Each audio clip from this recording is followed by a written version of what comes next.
Hi there and welcome to today's video. The great cadence debate continues, and in this case specifically I'm looking specifically at XTERRA and mountain biking and what makes XTERRA, although it's a swim bike run, completely different from any other triathlon that you're likely to ever try. When it comes to cadence and triathlon, if you're looking at your sprint and Olympic distance triathlon, where your intensity level, your power output is at a way higher level, then your cycling cadence that you'll be maintaining will be at a level closer to your normal road racing type of cadence, maybe slightly lower, so that you're not completely depleting all of your glycogen reserves over the course of the bike leg, and still have something to be able to carry you through into the run. But very importantly, so where your top pro level cyclists are pushing 100, 110 cadence, simply because that's the type of cadence that you need to do to be able to push out 350, 400 watts for extended periods of time. That's why they're needing to do those higher cadences. When you're looking at longer distance triathlons, like say for instance 70.3s and Ironman, your cadence will be brought back down slightly, simply because you're not wanting to deplete your glycogen reserves, so that your glycogen reserves can carry you, especially during that transition period as you're getting into the run. When you're running on dead legs, that's when you really need your glycogen reserves within your leg muscles to be able to carry you those first couple of kilometers before you're able to really find your running legs and get moving properly. But when it comes to XTERRA racing and mountain biking as well, bearing in mind that on a normal triathlon, on a normal road triathlon, you'll be putting out an even effort across the entire race. So which means that you'll be maintaining an even cadence across the entire bike leg, simply because that's the most efficient way to do it. But when you're racing XTERRA, the cadence that you're riding is determined by your terrain.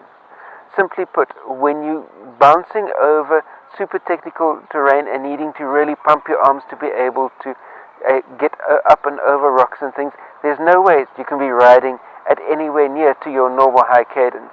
When you are barreling down a steep technical incline, where you're moving at a speed because your mountain bike's got a much lower gear, so you're moving at a speed above what you'll be able to spin out your biggest gear at, there's no ways you're going to be able to maintain a constant power output through your pedals. Likewise, if you get onto a patch of smooth trail that's relatively flat or maybe slightly downhill, you'll be turning it up into your mountain bike's biggest gear, and you'll be spinning it out at about 100, 110 cadence, because that's simply what you're needing to be doing to get through that short burst as quickly as possible. So the main difference between triathlon and XTERRA when it comes to the bike leg is, in XTERRA, the terrain will determine your cadence.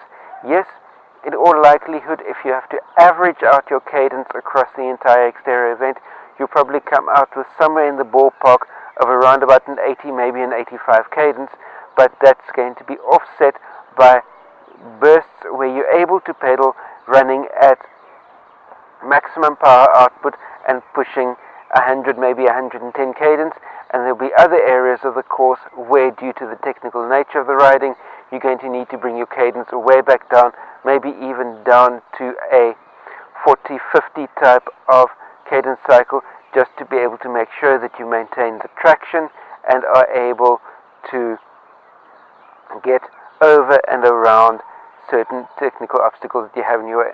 So that's my take on the matter. So remember, if you're an experienced road triathlete and looking at getting into XTERRA, don't expect your even output of road triathlon experience to be able to carry you through the XTERRA.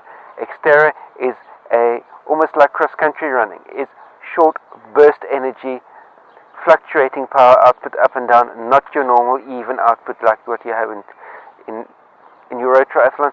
And that's part and parcel of what makes XTERRA so much fun, is that the terrain will determine how your energy output is over the course of the event, and why so many even pro road triathletes feel absolutely shattered at the end of an XTERRA just because of this fluctuating interval training type of level output.